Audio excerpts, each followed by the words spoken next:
Yeah. Is there particular markets you think in the info space that are kind of like underserved, that if someone has a talent, a skill set, expertise in that arena, that they could really approach that and blow it up?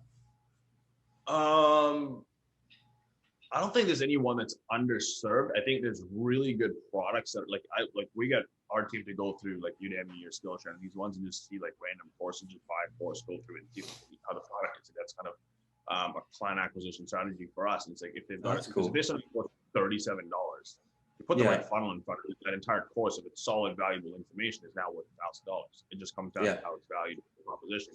I think that's where the big opportunity is. It's just finding those ones inside of there, and then taking them and scaling it, and kind of going down that route. But I don't think there's a specific market. Obviously, it's going to be based on what's kind of going on.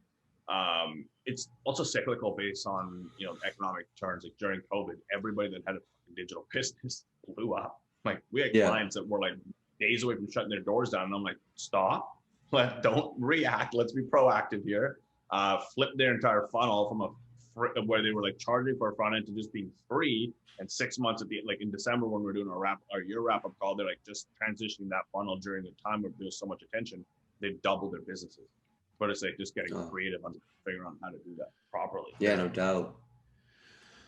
Very cool. Very, very I like cool.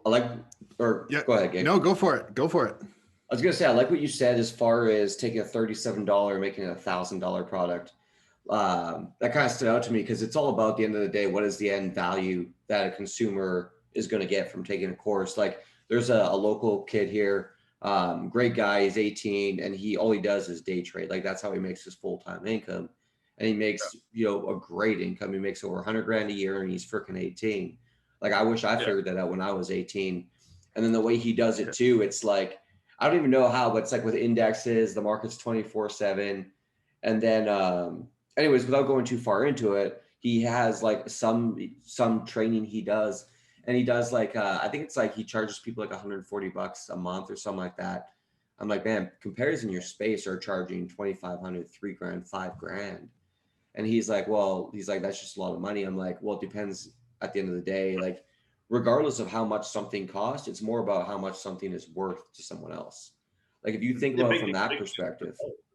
The big thing is result. Can you deliver? Exactly. The big thing is, can he deliver a result? Because if he can deliver a result, there's no reason to why what he's selling for $37, $47 or whatever he's charging monthly, to charging $4,997. I've got training courses that we're running ads for clients that are north of $5 grand, like all day long.